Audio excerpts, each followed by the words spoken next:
Hi friends, welcome to మన ప్రజా కవి ఛానల్కి స్వాగతం. ఫ్రెండ్స్, ఈ వీడియో 25 సంవత్సరాలు పైబడిన వారికి మాత్రమే చెప్పడం జరిగింది. సో దయచేసి గమనించగలరు. ఫ్రెండ్స్, తన జీవితంలో అన్నిటినీ అనుభవించినటువంటి ఒక 70 ఏళ్ల వృద్ధుడు భూమిపై ఉండేటువంటి ప్రతి జీవికి సహజంగా కలిగేటువంటి ఆ యొక్క వ్యామోహానికి లోనై ఏమాత్రం ఆలోచించకుండా ఆ యొక్క 70 ఏళ్ల వయసులో కూడా అతను తనలో కలిగేటువంటి ఆ యొక్క కోరికలను తన భార్యతో పంచుకోవడం జరుగుతుంది. ఆ విధంగా వాళ్ళ యొక్క దాంపత్య జీవితంలో ఒక 10 ఏళ్ళు గడిచిన తర్వాత అతడికి మెల్లగా తలపై జుట్టు రాలిపోవడం, చూపు మందగించడం, ఇలా మెల్లమెల్లగా తన శరీర ఆకృతిలో ఒక్కొక్కటిగా కోల్పోతూ ఉండడం జరుగుతుంది. అయినా సరే ఆ వృద్ధుడు తనకు వచ్చేటువంటి కోరికలను ఎక్కడా విడిచిపెట్టకుండా ఆ యొక్క వ్యామోహానికి లోనై అదేవిధంగా తన జీవితాన్ని కొనసాగిస్తూ ఉంటాడు. ఈ విధంగా మరో 10 ఏళ్ళు గడిచిన తర్వాత, అంటే అతని వయసు దాదాపుగా 90 ఏళ్ళు వచ్చిన తర్వాత మెల్లమెల్లగా అతడి శరీరం అనేది పట్టు కోల్పోతూ ఉంటుంది. ఆ విధంగా పట్టు కోల్పోవడం వల్ల నోటిలోని దంతాలు, అంటే తన నోటిలోని పళ్ళు కూడా ఒక్కొక్కటిగా ఊడిపోతూ ఉంటాయి. ఈ విధంగా అతను తన శరీరం పట్టు కోల్పోయి పళ్ళు ఊడిపోతున్నా సరే తనలోని కోరికలను ఎక్కడా అణిచివేయకుండా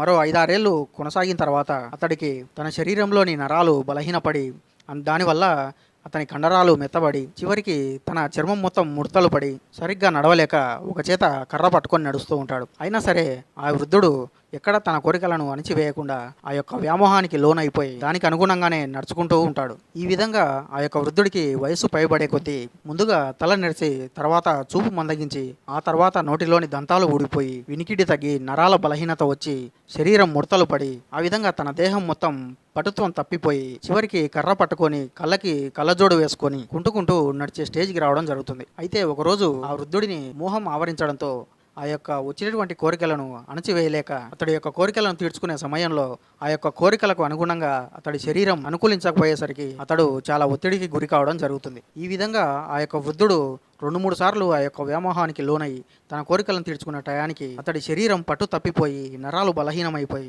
ఆ యొక్క కోరికలకు అనుగుణంగా తన శరీరం సహకరించకపోయేసరికి ఆ యొక్క కోరికల దెబ్బకు అతడు ఎంతో ఒత్తిడికి గురైనటువంటి ఆ వృద్ధుడు ఇలా అయితే కాదని చెప్పేసి ఒకరోజు నెరచిన జుట్టుతో కనిపించని ఆ కళ్ళకి కళ్ళజోడు వేసి నడవలేని ఆ కాళ్ళకి చేతికర్ర సహాయం అందించి మెల్లగా 2 పాత చెప్పులను వేసుకొని జోబిలో ఉన్న 10 రూపాయల చిల్లరతో ఒక మెడికల్ షాపుకు కుంటుకుంటూ కర్ర సహాయంతో కని కనపడని చూపుతో విని వినపడని చెవులతో ఆ రోడ్డు మార్గంలో ఎదురు వచ్చేటువంటి వారి యొక్క సహాయం తీసుకొని ఒక మెడికల్ షాప్కు వెళ్ళడం జరుగుతుంది. ఆ మెడికల్ షాప్కు వెళ్ళినటువంటి ఆ వృద్ధుడు ఆ యొక్క మెడికల్ షాపులోని యజమానితో, అయ్యా, నాకు ఈ విధంగా జరుగుతుంది, ఆ విధంగా జరగకుండా నాకు నా యొక్క శరీరానికి బలాన్ని చేకూర్చేలా, నన్ను ఉత్తేజపరిచేలా ఏదైనా ట్యాబ్లెట్ ఉంటే ఇవ్వండి అని చెప్పి అక్కడ మెడికల్ షాప్లో ఒక ట్యాబ్లెట్ను తీసుకొని తిరిగి కుంటుకుంటూ మెల్లగా కర్ర సహాయంతో, అదే కని కనిపించని చూపుతో విని వినిపించని చెవులతో మెల్లగా నడుచుకుంటూ ఆ యొక్క కర్ర సహాయంతో అతడు తిరిగి తన ఇంటికి చేరుకోవడం జరుగుతుంది. సో ఫ్రెండ్స్, ఆ ట్యాబ్లెట్ ఏంటన్నది మీకు ఇప్పటికే అర్థమయ్యే ఉంటుంది. ఆ విధంగా ఆ వృద్ధుడు ఆ యొక్క ట్యాబ్లెట్లను తీసుకొని ఇంటికి వచ్చిన తర్వాత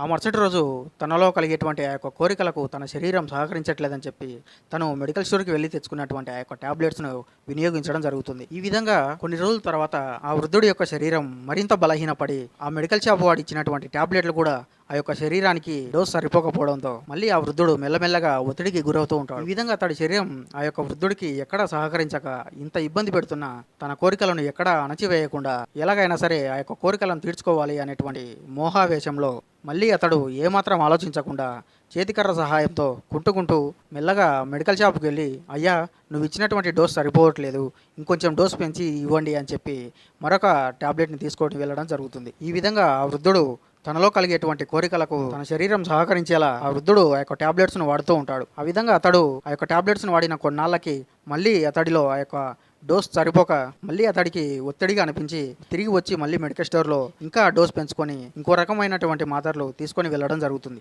సో ఈ విధంగా ఆ వృద్ధుడు తన ఏజ్ పెరిగే కొద్దీ, తన శరీరం బలహీనపడే కొద్దీ ఆ యొక్క ట్యాబ్లెట్స్ డోసును పెంచుకుంటూ వెళ్తాడు. సో ఆ విధంగా ఒకరోజు తనలో కలిగినటువంటి కోరికలను తీర్చుకునే సమయంలో హైడోస్లో ఉండేటువంటి ట్యాబ్లెట్స్ని వాడడం వల్ల అటు కోరికలకు అతను వేసుకున్నటువంటి హైడోస్ ట్యాబ్లెట్స్కి అతడి శరీరం సహకరించక ఇన్ని రోజులు వాడినటువంటి హైడోస్ మాత్రల వల్ల ఆ డోస్ మొత్తం ఒక్కసారిగా ఎఫెక్ట్ అయ్యి అతడి శరీరం అనేది పూర్తిగా ఆ యొక్క డోస్కి సహకరించక హైడోస్ ట్యాబ్లెట్స్ అనేటివి ఆ యొక్క బలహీనపడినటువంటి ఆ వృద్ధుడి శరీరంపై ప్రతికూలంగా పనిచేసి ఒక్కసారిగా ఆ యొక్క డోస్ అనేది తన గుండెకు చేరి హఠాత్తుగా ఆ యొక్క వృద్ధుడు చనిపోవడం జరుగుతుంది. సో ఇది ఫ్రెండ్స్, మన సమాజంలో కూడా చాలా మంది వృద్ధులు వారు తమ జీవితంలో ఎన్నో సుఖాలు, నష్టాలు, బాధలు అనుభవించి ఉంటారు. అయినా సరే ఆ యొక్క కోరికలను అణిచివేయకుండా ఆ యొక్క వ్యామోహానికి లోనైపోయి తమ శరీరం ఏ స్థితిలో ఉంది అన్నది కూడా ఆలోచించుకోకుండా మార్కెట్లో దొరికేటువంటి ప్రత్యామ్నాయాన్ని ఎత్తుక్కొని చివరికి తమ ప్రాణాల వెనికి తెచ్చుకుంటూ ఉంటారు. సో ఈ విధంగా తన బలహీనపడినటువంటి శరీరం వల్ల నానా కష్టాలు, నానా తిప్పలు పడుతున్నా సరే ఏ రోజు కూడా ఆ యొక్క కోరికల్ని అణిచివేద్దాం, జీవితంలో ఇక అనుభవించింది చాలు అని ఏ కోశాన కూడా అనుకోరు. ఈ విధంగా ఎంతో బలహీనపడినటువంటి తమ శరీరంతో ఎన్ని ఇబ్బందులైనా పడతారు కానీ తమలో కలిగినటువంటి కోరికలు మాత్రం అణచివేయరు. సో ఇదే విషయాన్ని వేమన గారు తన పద్యంతో చాలా చక్కగా వివరించడం జరిగింది. ఆ పద్యం ఏంటనేది ఇప్పుడు చూద్దాం. అంగమెల్ల వడలి అటు దంతములు నోడి తనువు ముదిమి చేతన్ దరువు వడక ముప్పు తిప్పలున్ బడి మోహంబు విడువరు విశ్వదాభిరామ వినురవేమ. అంటే ఇక్కడ చూడండి ఫ్రెండ్స్, అంగమెల్ల వడలి అటు దంతములు నుడి అన్నాడు. అంటే ఇక్కడ అంగము అంటే శరీరము, అంగమెల్ల వడలి అటు దంతములు నుడి అన్నాడు. అంగమెల్ల వడలి శరీరం మొత్తం కూడా పటుత్వం తప్పిపోయి చివరికి దంతములు ఊడిపోయి మరియు తనువు ముదిమి చేతన్ దరువు వడక అన్నాడు. తనువు ముదిమి చేతన్ దరువు వడక అంటే శరీరము, దేహం మొత్తము కూడా ముడతలు పడినా సరే తృప్తి చెందక ముప్పు తిప్పలను పడి మోహంబు విడువరు విశ్వదాభిరామ వినురవేమ అన్నాడు. అంటే ఎంత ముసలి వాళ్ళైనా, శరీరం ఎంత బలహీన పడినా సరే ఎలాంటి సమస్యనైనా ఎదుర్కొంటారు కానీ ఆ యొక్క మోహాన్ని విడువరు అని చెప్పి చెప్తున్నాడు. అంటే ఫ్రెండ్స్, ఇక్కడ వేమన గారి ఉద్దేశం ఏంటంటే మనిషికి ఒకానొక ఏజ్ వచ్చిన తర్వాత తన శరీరం మెల్లమెల్లగా బలహీన పడుతూ ఉంటుంది. మెల్లగా నరాల బలహీనత, తర్వాత జుట్టు నెరిసిపోవడం, కంటి చూపు మందగించడం, వినికిడి తగ్గిపోవడం, శరీరంలోని కండరాలు కరిగి మెత్తబడడం, మన శరీర పైభాగం అంటే చర్మం కూడా ముడతలు పడి చివరికి నోటిలోని దంతములు ఊడిపోయి ఈ విధంగా శరీరంలో ఇన్ని విధాలుగా మార్పు చెంది ఇంత బలహీన పడుతున్నా సరే ఇన్ని రోజులు అనుభవించాం కదా అనేటువంటి తృప్తి చెందక మానవుడు ఆ యొక్క వ్యామోహానికి లోనై తన కోరికలను తీర్చుకోవాలి అనే క్రమంలో ఎన్ని ఇబ్బందులైనా పడతాడు గాని ఆ యొక్క కోరికలను జయించి ఆ యొక్క వ్యామోహాన్ని మాత్రం విడువడు అని చెప్పి వేమన గారి తాత్పర్యం. అందుకే అన్నాడు, ముప్పు తిప్పలును పడి మోహంబు విడువరు. ఎంత ఇబ్బందులైనా పడతారంట కానీ ఆ యొక్క మోహాన్ని మాత్రం విడువరు అని చెప్పి చెప్తున్నాడు. సో ఫ్రెండ్స్, మన సమాజంలో కూడా చాలామంది ఎంతో మంది వృద్ధులు ఉన్నారు. వారికి దాదాపుగా 70 నుంచి 80 సంవత్సరాలు పైబడే ఉంటారు. అయినా సరే వారు తాము జీవితంలో అనుభవించింది చాలు అని ఎక్కడ అనుకోరు. అప్పటికే వారు తమ జీవితంలో ఎన్నో కష్టాలను, నష్టాలను, సుఖాలను, సంతోషాలను, బాధలను అన్నిటిని చూసి ఉంటారు. అయినా సరే ఆ యొక్క వ్యామోహం ముసుగులో పడి తమ కోరికలను అణచివేయలేక తమ శరీరం ఆ యొక్క కోరికలకు సహకరించకపోయినా సరే మార్కెట్లో దొరికేటువంటి ప్రత్యామ్నాయాన్ని ఎత్తుకొని మరి తమ యొక్క కోరికలను తీర్చుకుంటూ ఉంటారు. సో ఫ్రెండ్స్, మన చుట్టుపక్కల కూడా చాలాసార్లు చూసే ఉంటాం. 70-80 ఏళ్ళు పైబడినటువంటి వృద్ధులు కూడా చిన్నపిల్లల మీద లేదంటే చుట్టుపక్కల వాళ్ళ మీద అత్యాచారం చేశారని చెప్పి మనం వింటూ ఉంటాం. కానీ వారు జీవితంలో ఎన్నో చూసి ఉంటారు. అయినా సరే ఆ యొక్క వ్యామోహానికి లోనై తమకు వచ్చేటువంటి కోరికలను ఎదుర్కోలేక చిన్నపిల్లల మీద లేదంటే చుట్టుపక్కల వారిపై అత్యాచారం చేస్తూ ఉంటారు. నిజానికి కొంతమందిని కూడా చూడండి, అతడికి సరిగ్గా కంటి చూపు ఉండదు, తలపై వెంట్రుకలు ఉండవు, చెవులు సరిగ్గా వినపడవు, కాళ్ళు సరిగ్గా నడవనివ్వు. అయినా సరే కళ్ళద్దాలు పెట్టుకొని, చెవిటి మీసన్ పెట్టుకొని, చేతికర్ర పట్టుకొని, పాత చెప్పులు వేసుకొని యొక్క మెడికల్ షాప్లకు వెళ్తూ ఉంటారు. వాస్తవానికి మనకు మార్కెట్లో దొరికేటువంటి ప్రత్యామ్నాయ టాబ్లెట్స్ కూడా ఒకనొక ఏజ్ వరకే, అది కూడా మన శరీరం వారు ఇచ్చేటువంటి టాబ్లెట్స్ డోసును తట్టుకునే వరకు మాత్రమే పనిచేస్తాయి.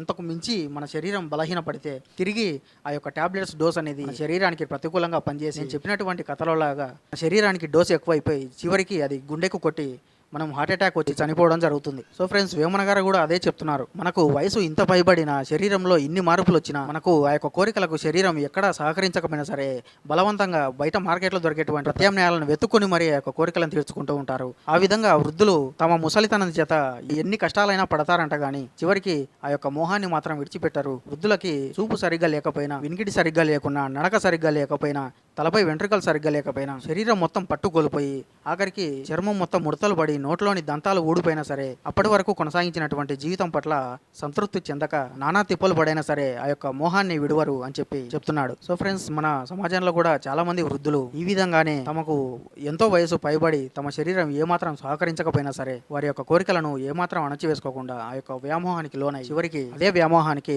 బలవడం జరుగుతుంది. సో చూడండి ఫ్రెండ్స్, వేమన గారు ఎంత వాస్తవం చెప్పారంటే తమకు వయసు పైబడడంతో తమలో కలిగేటువంటి ఆ యొక్క కోరికలను తీర్చుకోవడానికి తమ శరీరం ఏమాత్రం సహకరించకపోయినా సరే బలవంతంగా ఆ యొక్క వ్యామోహానికి తమ శరీరాన్ని బలి చేస్తూ ఉంటారు. తద్వారా వారు కూడా బలవుతూ ఉంటారు. ఆ విధంగా ఎంత ఇబ్బంది అయినా పడతారు కానీ ఆ వయసులో ఆ యొక్క వ్యామోహాన్ని మాత్రం విడువరు అని చెప్పి చెప్తున్నాడు. సో ఇది ఫ్రెండ్స్, మరో వీడియోలో మరో పద్యంతో మళ్ళీ కలుద్దాం. అంతవరకు సెలవు. Keep watching. వేమన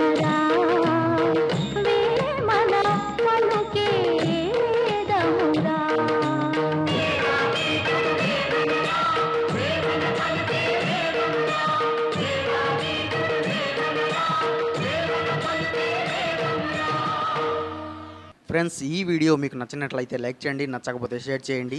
ఈ ఛానల్ మీకు ఎంతో కొంత యూజ్ అవుతుందంటే మాత్రం సబ్స్క్రైబ్ చేసుకోండి. ఓపికతో విన్నందుకు ధన్యవాదాలు. వేమన గారి ఆశీస్సులు ఎల్లప్పుడూ మీపై ఉండాలని కోరుకుంటూ ఇట్లు మీ ప్రజాకవి.